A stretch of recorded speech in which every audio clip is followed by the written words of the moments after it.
It's a pleasure to be here today, and this is really kind of a timely thing. It's worked out really well. I have to give a presentation on this at the National Floriculture Forum in March, so this was an opportunity for me to get my thoughts together, and it's really interesting to me, since I was kind of a Johnny-come-lately to the whole Texas Superstar program. It's been interesting kind of getting to know a little bit about the history. Some of it I knew, some of it I didn't know, and a lot of it is not written down, of course, and probably should be. It'd probably make pretty interesting reading at some point, actually.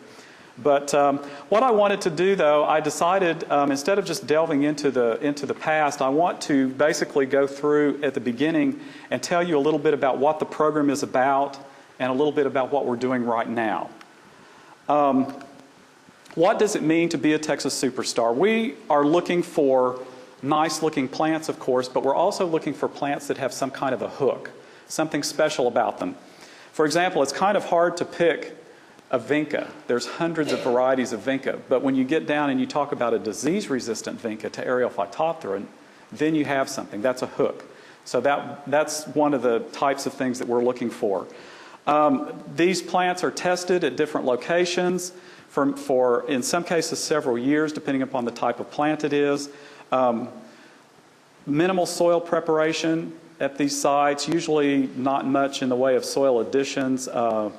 Adequate water, we say minimal water, but it is adequate because we're not looking for that to be a limiting factor in these trials. And then we use no pesticides, because if there's a serious pest involved with these plants, that pretty much immediately knocks it out. And I've seen plants get knocked out quicker by that than almost any other concern when we're doing these trials. We've got quite a few criteria, some of which I've already mentioned, but they do need to be attractive plants and useful. They need to be unique, as I mentioned earlier, and not something that's just commonly sold. They need to consistently perform, and we're looking for plants that consistently perform at different regions across the state, because that's the whole idea, and that's a pretty tall order in Texas, of course. Pest resistant, of course. Jerry Parsons has always been real big on the deer-proof thing, and I guess if you live in the countryside around here, I know Dave's always complaining about the deer, and living in Central Texas is certainly an issue, and even in East Texas, we have to put up deer fencing in the winter to do our pansy trials. So anyway, that's a consideration.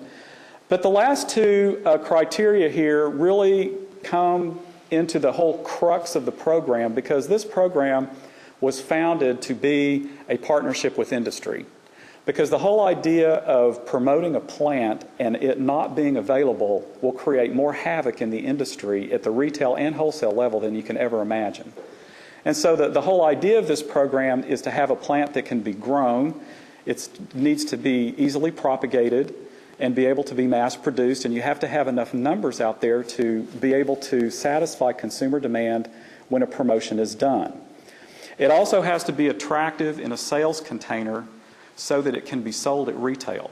We've had a lot of plants that have never made it because of that, and Bush Morning Glory is a perfect example. That is an absolutely great plant. It gets big, it flowers, it's tough, drought tolerant. But when you try to grow that in a 1 or 2 gallon pot, it's just this big gangly thing that doesn't have any flowers. You couldn't even get it on a truck, much less get it into the store to sell it. So that is definitely a consideration and something that we have to look at, and actually something that I hear time and again. Many plants don't make it in our industry simply because they won't fit into the production schedule, or they don't look good at retail. Now, as I mentioned earlier, Texas is a big state, and I'm kind of preaching to the choir here when I show this slide when I'm giving this talk to this part of the talk anyway to master gardeners and audiences like that, to really impress upon them the difference in the hardiness zones as you go across the state. I mean, basically we're going from 10 inches of rainfall to almost 50 inches of rainfall from west to east. There's so many huge changes, but that is the reason that we have the different test sites that we do, is to try to capture a lot of these different regions. And so therefore we have major test sites in Lubbock, at Texas Tech University, and then at the Overton Center where I am, here in College Station, and then also in San Antonio. The Texas Superstar, all the decisions about which plants to promote are made by the Superstar Executive Board. And this is the board which has evolved over the years, as I'll talk a little bit more about in a few minutes. But I am the chair of the board currently. Mike Arnold serves here in College Station, works with the trials here. And then we've got Tim Davis, who's been on it for quite a number of years and still helps out with a lot of administrative liaison type things. Dan Lineberger, of course, is our webmaster. And we've got Cynthia McKinney, and also does some of the tissue culture work for some of the crops that we're working with, which we talked about at our meeting today. Cynthia McKinney is out at Lubbock at Texas Tech, works with the trials out there. And then recently we've added David Rodriguez as county horticulture agent in San Antonio, and he works with the San Antonio Botanical Garden, does some of the trial work there, has worked for many years with Larry and Jerry down there with the promotions that are done in the San Antonio area, and is also well connected with the industry in that part of the state.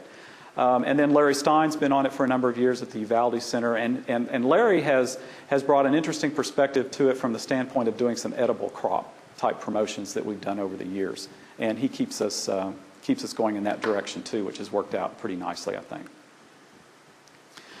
As far as impact, of course, the whole idea is to increase sales. And we conservatively estimate that about $15 million of an increase in sales at the wholesale level has been made since the inception of the program. I think this is very conservative, and this number was come up with a number of years ago and needs to be updated. It's hard to find numbers like this. It's easier if we promote a plant that wasn't in the industry to begin with, because that's a little bit, it's either wasn't there and now we know what the sales are or can get an estimate of them.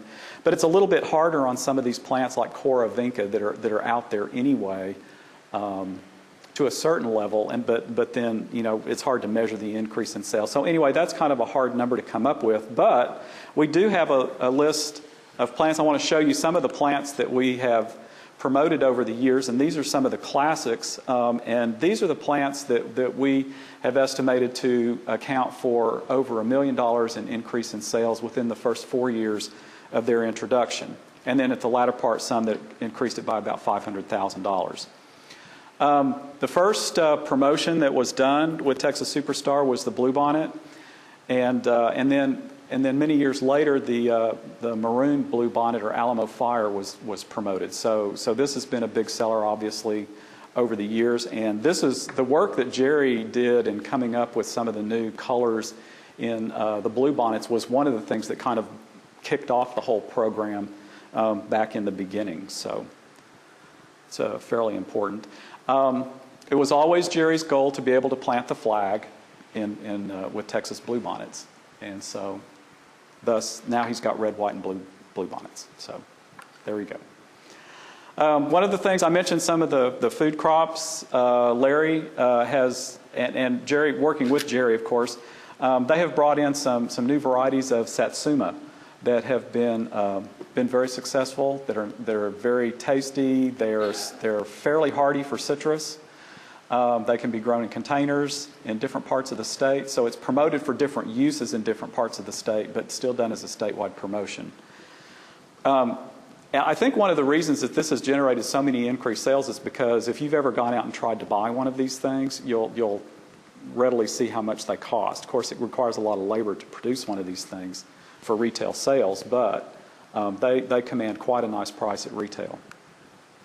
That's the inside. They really are tasty when you get a good one, especially in the fall. I think this has been one of the most successful, probably one of the plants that we're most well known for, is the Gold Star Esperanza. And in this one, we pick up the story of Greg Grant, who's been one of the big plant hunters, I think, of his generation, and has contributed a great number of things to the Texas Superstar program. The story goes that he found this growing in a crack in a sidewalk in Laredo. He and Wayne McKay had been out looking for a dwarf free-flowering form of this species because the species is native to West Texas. In fact, there's a couple of species, and they were trying to look in an area where the two species intergressed. And as chance would have it, Greg noticed this, driving by, and he's done this with other plants too. He'll see a plant that has a unique characteristic, stop the car, get some cuttings, and the rest is history. And so there's a lot of good stories like that. Like I said, some of these need to be written down. But anyway, this has been a really good plant. This plant is all over the western part of Texas. You see a lot of it in Arizona. So it's a plant that has gone viral in more places than just Texas. The large flowering hibiscus is something that Jerry worked on for many years. This is, I believe this is Flare. Now there's Moy Grande, which is a little bit similar, but it's a little bit different color red and a little bit bigger flower. But the Flare series is something that's been also improved over the years, or additional colors added. Actually, there's now a pink Flare. It's a close-up of the flower. And peppermint Flare, which is the most recent addition to the group. There's some roses in here. The Belinda's Dream Rose was the first rose that was made a Texas Superstar. And this rose, of course, is one that came out of Robert Basie's breeding. And if you're not familiar with Dr. Basie, he was a retired math professor that lived in the Caldwell area and is responsible for the Basie Chair in Rose Genetics here that Dr. Byrne is in. So this is and this rose, I remember seeing this rose out behind his house many, many years before it ever became popular. And now there are just literally hundreds of thousands of these things grown. So it's been really interesting to watch that go from one plant in Dr. Basie's back 40, if you will, to the place that it has in the trade today. Phalaenopsis orchid, another big moneymaker based a lot upon the work that Yen Tung Wang did when he was at Weslaco. And now we're moving down into the ones that only made $500,000 for the industry. This was one of the early Texas Superstars was Firebush. And this one also has, I think, an interesting part of the story. Firebush was something that they wanted to promote, but one of the problems they had was with propagation. And of course, it being the heat lover that it is, if you've ever grown this plant, you know that if the night temperatures aren't above about 70 or 75 degrees, it really just kind of sits there. Well, lo and behold, of course, you needed a lot of heat to get the cuttings to root, and that's kind of a tough order, even in Texas in January and February when you're rooting cuttings to try to get plants ready for summer sales. So anyway, figuring all of that out was one of the early partnerships. That's when Tim Davis was getting involved with the program. Texas or Chinese pistache is one of the woody plants that's been promoted. This is one that is actually a male clone, I believe, that Mike has found out at the Hort Farm that has really nice fall color. This is a good example of a promotion that we did many years ago, and we're having to kind of revisit it a little bit because at this point it would be great to have a male clone that we could promote. And so anyway, that's something that we're kind of talking about that may be down the road, and this might be a good candidate for it. But anyway, really nice fall color even for College Station. Laura Bush Petunia, again, Greg Grant was involved with this one. Greg brought back some Petunia germplasm, some seeds, when he went to Germany that had Petunia violacea in it, as I recall, and then did some crossing with that. And this was way back in the early stages of the development of the trailing type Petunia. And when Laura Bush came onto the market, this was one of the few trailing Petunias that were out there. A little bit afterwards, Purple Wave came out. When I started doing my bedding plant trials at the Overton Center in 1994, we did standard petunias. That's all the companies sent me. And over the years, the trailing petunias popped up. Of course, they're the only ones that will actually live through the summer here. And so over the years, now that's all I get. I rarely get a standard petunia sent for my summer trials because these have just basically taken over the market. And anyway, this Laura Bush Petunia, it's still around. It's still a good petunia. Wild Seed Farm grows it. And but anyway, that's another example of Greg's forethought in looking at where some germplasm can go. Another Greg Grant plant. This is the dwarf Katie Ruellia. If you're familiar with the standard one, it's huge and it runners and it's just a pest. But this thing is dwarf. It reflowers frequently during the summer, and it clumps. And it's a great edging. I like using this instead of liriope in a lot of situations. That kind of thing. It's good ground cover. It's a great plant. Garden phlox has always been kind of a tough plant to grow down here, but this is one called John Fanick that Jerry found in San Antonio. I'm not sure what the story is behind that, but it's been a really tough plant over the years and reflowers quite nicely for a garden phlox during the summer as a perennial. Knockout rose is something that showed up.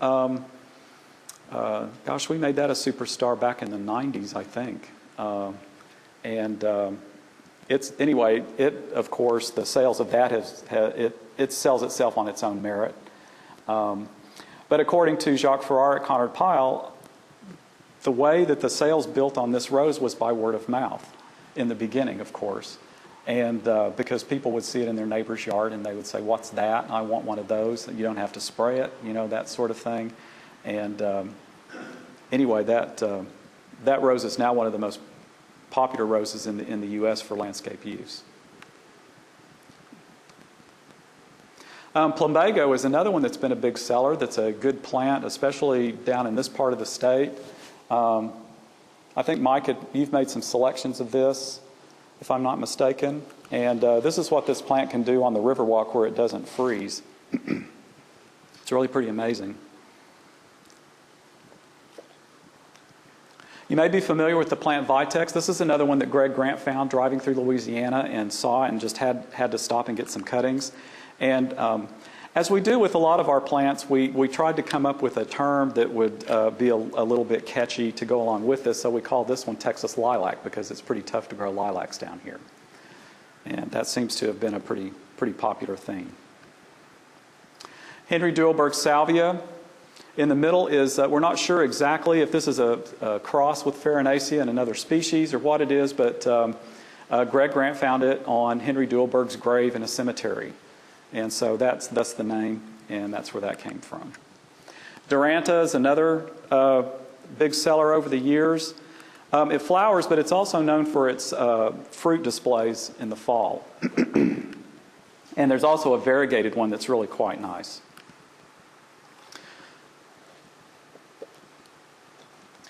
Okay.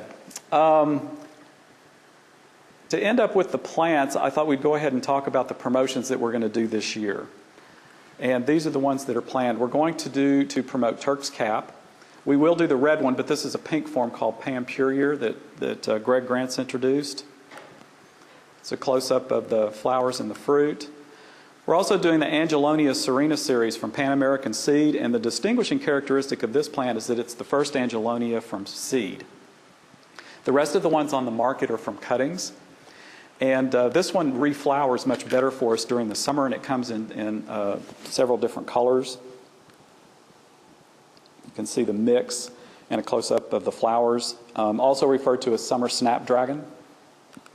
Very nice plant.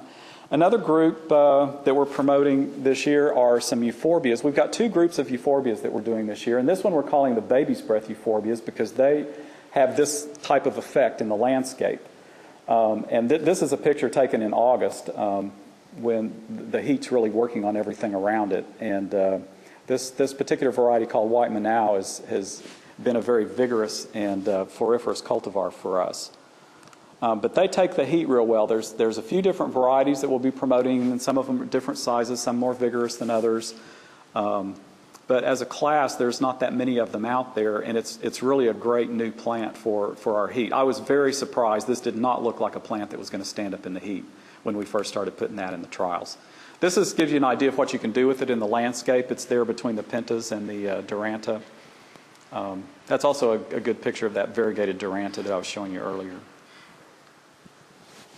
In the fall, we're going to do a promotion, another euphorbia promotion called Cool Season Euphorbias. And these are euphorbias that will not live in the heat and humidity, but they love the cold. These plants will survive in containers. I've seen them go down to about 10 or 15 degrees and survive even in a container above ground. This one's called Tiny Tim, and this is what the flowers look like in the spring. They're usually sold with foliage, and you can see some of the examples of the foliage that you'll see here, because that's what you get in the winter with these.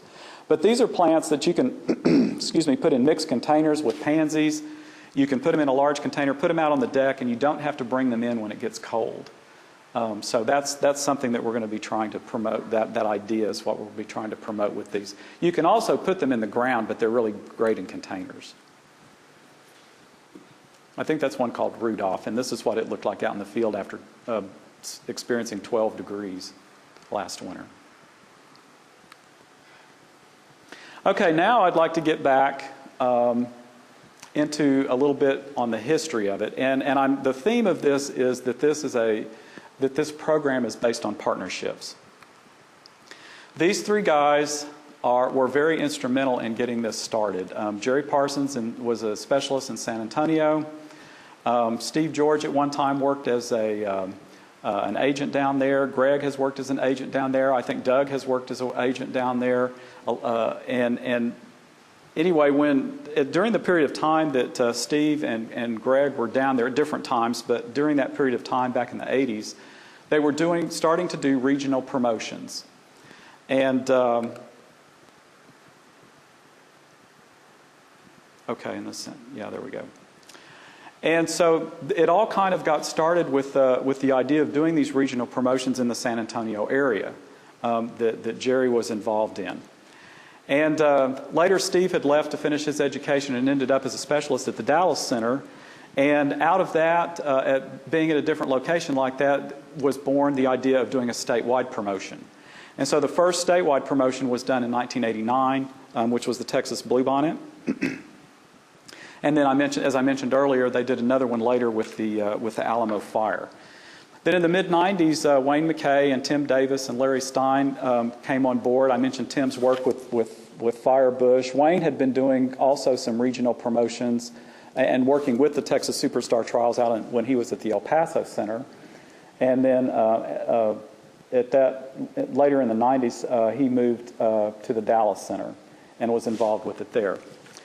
Also, during that time, Steve also was trying to come up with something to call the whole effort.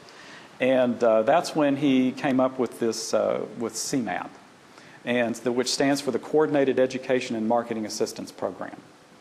And that sounds real good and everything, but that's really hard to use. And it didn't exactly catch on as far as strictly with the plant promotions. So later on in the 90s, they were still searching for a term, and this is when they were sitting around and came up with the term Texas Superstar. They thought of Texas Star, but that's a name that was already being used by a melon firm, I think, down in the valley. So anyway, the idea of calling these plants Texas Superstars was decided upon by the executive board. And they also decided that all the promotions retroactively from that time would be designated as Texas Superstar plants. They trademarked the logo, later registered it, and assigned the rights to the Texas Agriculture Experiment Station, which is now Texas AgriLife Research. In '98, they did the first tags, because along with this whole idea of Texas Superstar was the idea of putting these on a tag that could be put in the plants. And also the idea of putting the tag in the plant was that these tags would be purchased and that part of those proceeds could go back into the program. So therefore, they decided upon 5 cents per tag that would go back into the program. And Jack Davis at Horticultural Printers was very instrumental in helping them develop this whole idea of branding by donating artwork for the logo and also doing the patent search and that sort of thing that needed to be done for them to be able to do that. Walmart was a big purchaser of the first tags. John Feelick is an Aggie Hort graduate who still works at Walmart, but at that time he was the regional buyer for ornamental plants, and so he was pretty instrumental in kind of one of the pieces of the puzzle to get this whole thing kicked off with the tags.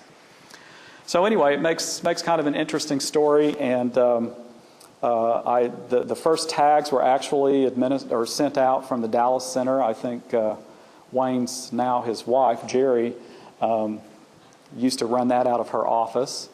And so anyway, it's gone quite, now it basically all comes out of Hort Printers, and we have agreements in place with them to collect the royalty off of the tags, and then those are paid to the university through the OTC office. Also, another interesting thing that was going on all during this time was the birth of TexasSuperstar.com.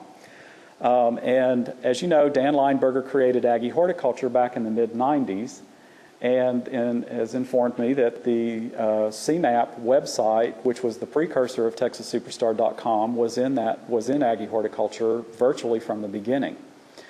He also sent me some interesting information from the CERN website, where the World Wide Web was first developed. And they indicate, I think it was in '95, they stated that there were about 10,000 servers on the World Wide Web. And at that time, Aggie Horticulture was already up. So it was one of the original 10,000 servers that were a part of the World Wide Web. And well, for reference point, now there's over 273 million servers on the World Wide Web. So you can see where we've come since then. So anyway, for you younger people, we were around before you had internet. So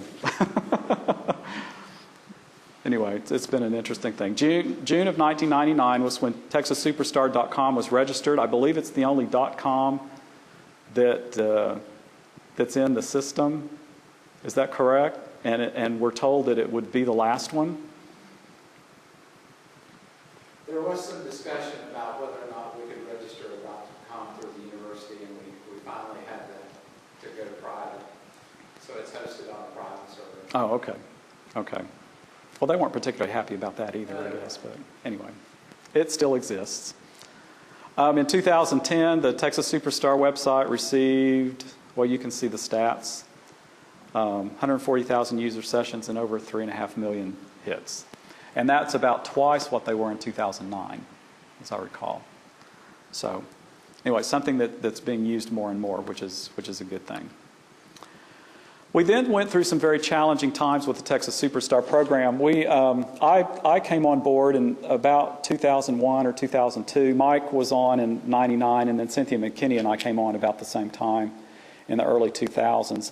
By the mid-2000s, the tag sales were declining somewhat. I think John Felick had moved to another position, and Walmart wasn't really participating so much anymore. And there were a lot of factors going on. Steve, about that time, decided to leave the board to focus on the Earthkind Roast program. And then in the late 2000s, I think it lasted for a couple of years. There were some very painful negotiations that we went through trying to negotiate a big box exclusive with Lowe's. And after a lot of pain and effort, that fell through. But it was an interesting thing about the whole Lowe's thing is that they decided not to do the exclusive. But again, we have an Aggie graduate that's very high up in Lowe's. And Lowe's is still a very big supporter of the project. In fact, if it wasn't for the fact that Lowe's was having some promotions and buying tags at that time, that's about as close as we've come to the program just going away. That was a very real possibility about 2008.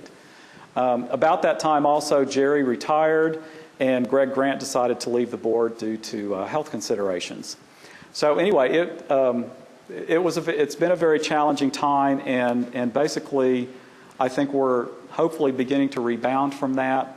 Like I say, the Lowe's is still being very supportive of the program. We've added David Rodriguez to the board to help with the trials in San Antonio as Jerry gets. Of course, Jerry's not completely out of it. You know, we still see lots of plants from Jerry, and that's a good thing. And of course, he still has very good ties to the industry and everything down there.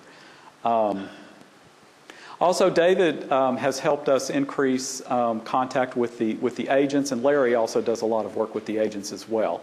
That's one of the things we lost along the way as people, you know, for example, when Steve left, you know, and I know as for myself, we didn't realize the work that some of these guys did as far as industry relations, relations with the media, relationships with agents, and things like that, which were some of the things that really made this program work. And so we've had to kind of pick some of that back up again, and so those are some of the efforts that we're continuing to make today. Another very fortuitous thing I think that happened about a year and a half ago, I guess, is an increase in the partnership that we've had with the Texas Department of Agriculture. Richard De Los Santos at TDA has been very instrumental in helping do some things as far as a promotional standpoint with our program in cooperation with the Go Texan program that's been very good. He has a Texas Superstar brochure that has been around for quite a few years, but he has kept updating it. And in fact, it's probably almost due for another one. It's been a couple of years, I think, since he did it, but we still have that we hand out at trade shows and talks and things like that. He was able to direct some funds that were within the specialty block grant funds with the specialty crops program to use in doing. He did ads in Texas Monthly and online. He also started printing tags to be freely available upon request to growers and retailers, which has been a really great, because the royalty from those tags still comes back to our program, but it's a great way of getting the tags into the hands of people, of producers and retailers, and getting them used to using them so that when that money is no longer available to purchase those tags, then they will have the idea that they can buy the tags as well.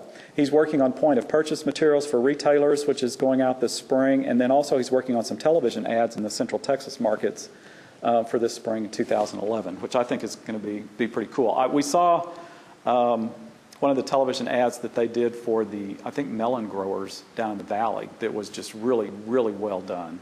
So I'm looking forward to that. This is a picture of the brochure that they have done, the cover. We've got, again, partnerships on the back. We've got Go Texan, we've got AgriLife Research, AgriLife Extension, and also Texas Nursery and Landscape Association has been supportive of these efforts. This is what the pages look like inside with all the plants and brief descriptions and uses and that sort of thing.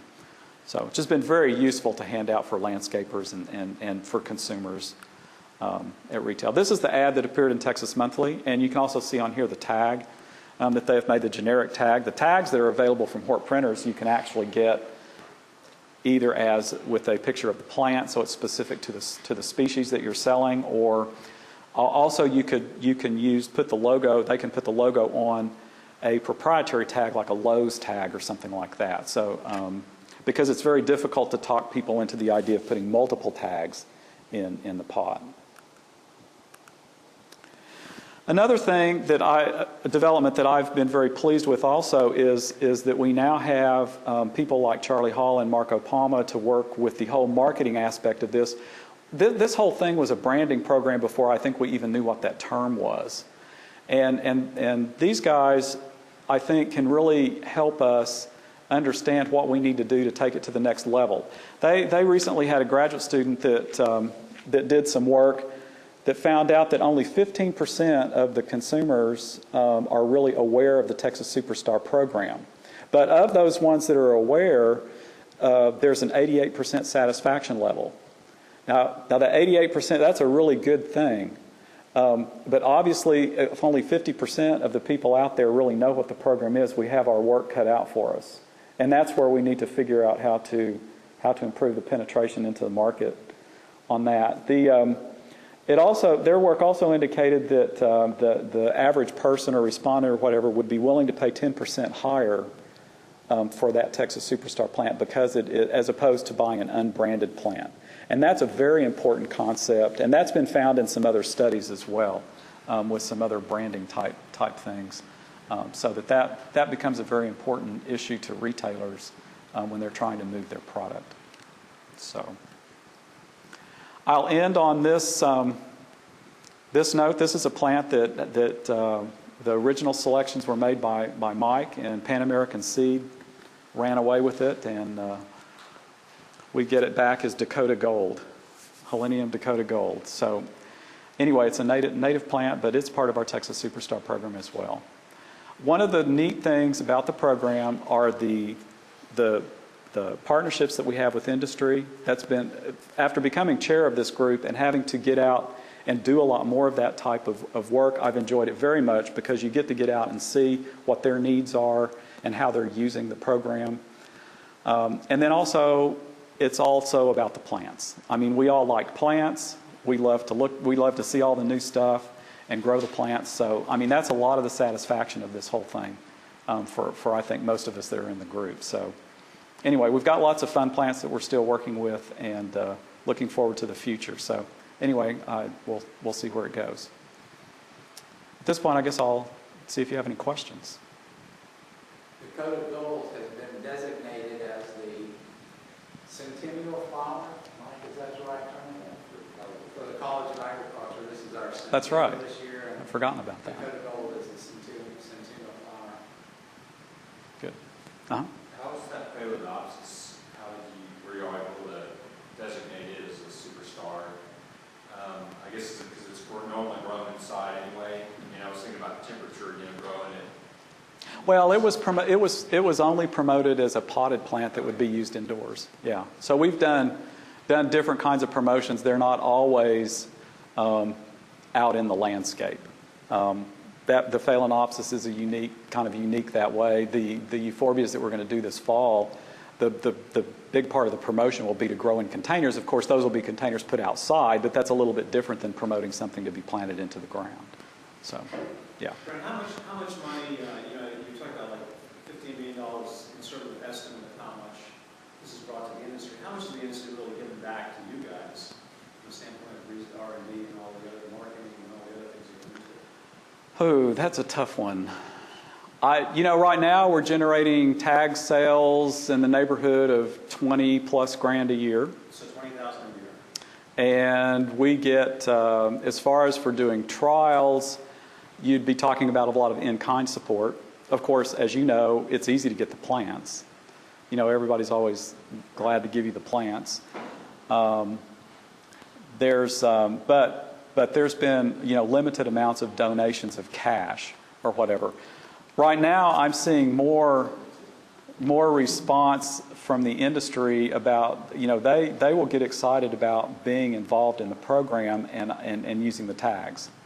And that's been a really long road because they all get the concept, but I think now we've got a lot more people in our industry, like Tim Runte at Callaway Gardens, and people like that they get it. They understand that that tags sell things, and that's how we can help fund programs.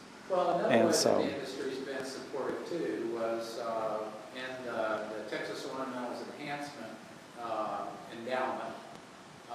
It used to be every 2 years we would have a request for proposals, and so there have been some small numbers of grants funded directly related to CMAP promotions out of that. That's true, yeah. So that, you can consider that as industry support. But again, there were not a whole lot of numbers of people that went into that initial endowment. So. But how much are we really talking about dollar-wise? That was about probably $30,000 every 2 years for the last 10 years. And you had how many people apply? How many grants were out for that? The average grants were about 5,000, something like that. It was not big dollars. If you want to look at actual dollars that from the industry that have come in, you're probably looking at what, $200,000 or $300,000 over the years, just roughly. But then when that begins to make a lot of sense when you think of, we come up with these numbers like what does the state get in their investment for research, in the university, and the return is just huge. The return on investment is huge, and I think our industry is beginning to appreciate that idea, so that I hope that improves in the future. But in the past, no, we haven't gotten a whole lot of dollars. The industry really has to wake up quickly, because I think there's a real concern about people being around to be able to do this kind of research in the future if there's not some major infusion of cash. And there has to be a consistent way that the industry chips in and do it. It can't just be ad lib and, what have you. There has to be a consistent policy in doing that to keep this type of research afloat. Mm-hmm. Even as we've been working on these specialty crop grants, I have noticed that you may have too, Dave, that they seem to be more willing to partner on stuff like that these days. I don't think they would have even considered that. Some of the things, some of the commitments that we've gotten out of some of the industry people, I don't think they would have even considered that, 10 years ago. But on the tax, for instance, like how much do you guys get back in an individual tag? A nickel. A nickel, still a nickel. Mm-hmm. Jesus, what's the cost to print those things? I don't know. That's a good question. One of the other things that isn't in those numbers is that as we develop some of our own materials, like Gold and some other ones, those also can be licensed out, and that one actually now has a plant variety patent on it. And so there's ways to garner money back to the system in that way as well. Does that come back to the individual money if Reader was involved in doing that? This particular one does. The tag money goes to CMAP, but the revenues on the PVP come back to the experiment station. Yeah, like any of them, there's a small cut goes to the inventor, but most of it goes to the experiment station. Yeah, I think the part that there's somehow of designating where that flows. I mean, there's a certain percentage that comes off at different levels. A certain percent goes to the experiment station or the university, a certain percent goes to the department, and then a certain percent goes to the... Yeah, so some dollars do flow back into the department from stuff like that. That, obviously, controlling the genetics on some of these things is desirable. And that, a lot of these plants, I mean, back in the beginning when this program was going, I mean, imagine if we had patented, or if Greg had patented, Gold Star Esperanza. But that's just not the way we did things back then. It's a different world. I know you get a lot of participation at your field day. You have a special section for potential star plants. A lot of the potential trials are really mixed in with my bedding plant trials, but I have an area that I just call the demonstration garden that's close to the building, where I display Texas Superstar, the recent ones, and some of the candidates and that sort of thing. So I do have a place where I feature those. Yeah. What's the average time and cost to get a plum or cutting on the side of the road to become a superstar? Well, Mike, how long did it take you for this to show up? 10 years from the time we first collected seed. And we hedged our bet because that's normally a pasture weed about that tall, and these are all low-growing bedding type.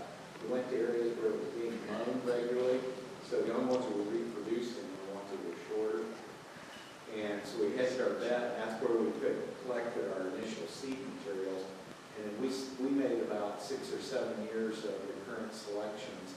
And it got to the point where we needed control of environments. And so then we licensed it in American Seeds, the breeding lines, and then they finished off the cold. Now, as far as if there's a lot of plants that are already in commerce, like this Angelonia serena series that we're promoting this spring. That's a plant that, as far as from our standpoint, we've trialed it for probably 3 years. But, of course, the breeding effort that occurred at Pan American Seed could have gone back 10 years before that. But as far as us getting a hold of it, those are the kind of plants that we can turn around fairly quickly because the breeding companies have already done that work in secrecy, essentially. And so by the time we get it, that's when it's starting to become public. And we can get if it's something that's exceptional like that, we can do a promotion on that within 2 or 3 years. If you have a woody plant, then it takes a lot longer. And one of the things, not only the development and the testing, like Mike's working on an alkaline-tolerant bald cypress right now. And they're just to the point where they are picking the clones that they would want to use. Well, now we've got to get it out to the industry so that they can produce it and bulk it up into the numbers that would be needed to do a promotion. And that can take, for a woody plant, that can take several years. So it really depends on what plant you're doing, if it's a seed-grown plant that's already on the market, that's different. If it's something like Gold Star Esperanza, you only have one plant to start with, that takes a long time. So anyway, that's...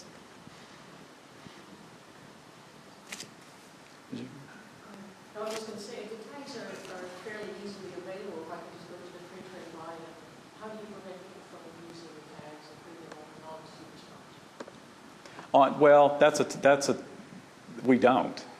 There's no mechanism for policing that. In other words, these generic tags from TDA, somebody at a nursery could go out and get 1,000 of those and just go out and start sticking them in pots. And, unless somebody went into that store that knew what that was and told somebody about it, then we wouldn't know about it.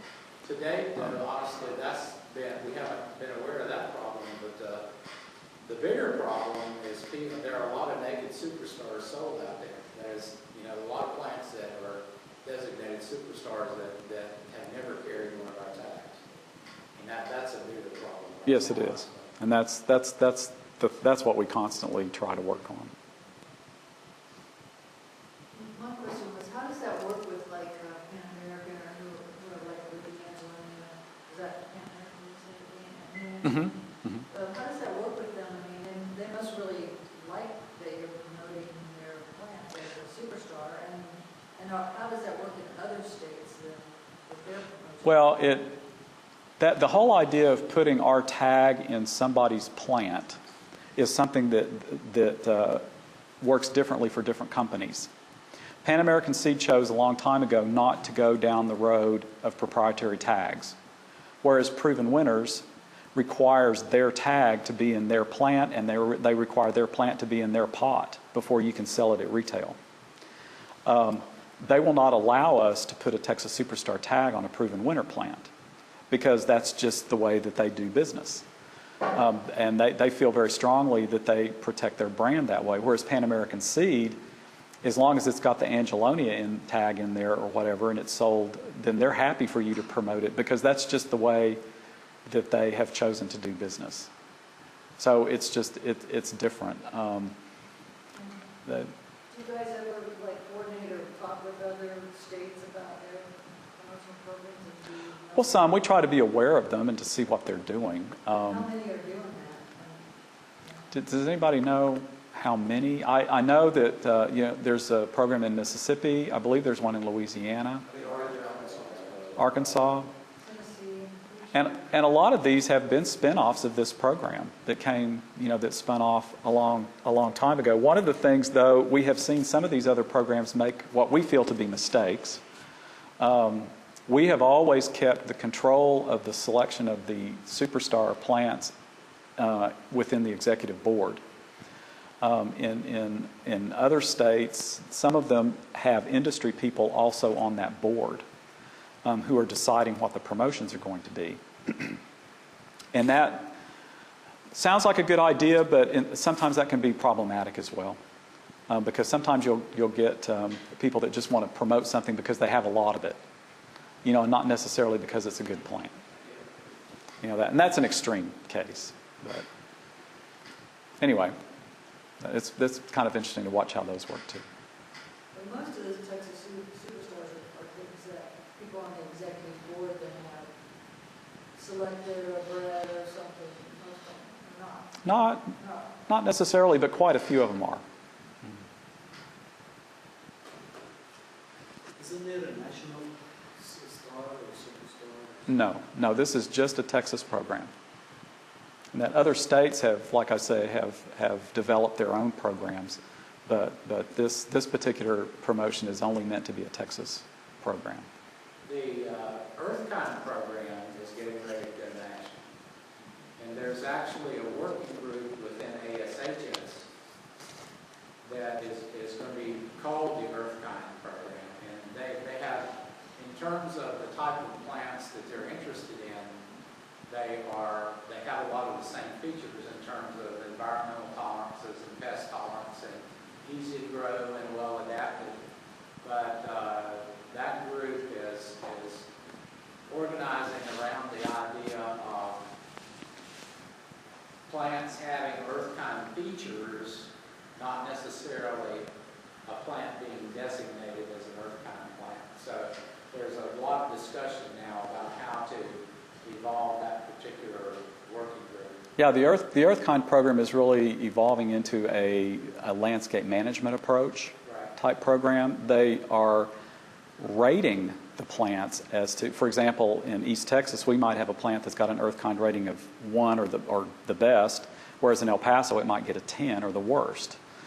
So that's the approach that they're taking with the earth kind program, which is different than ours.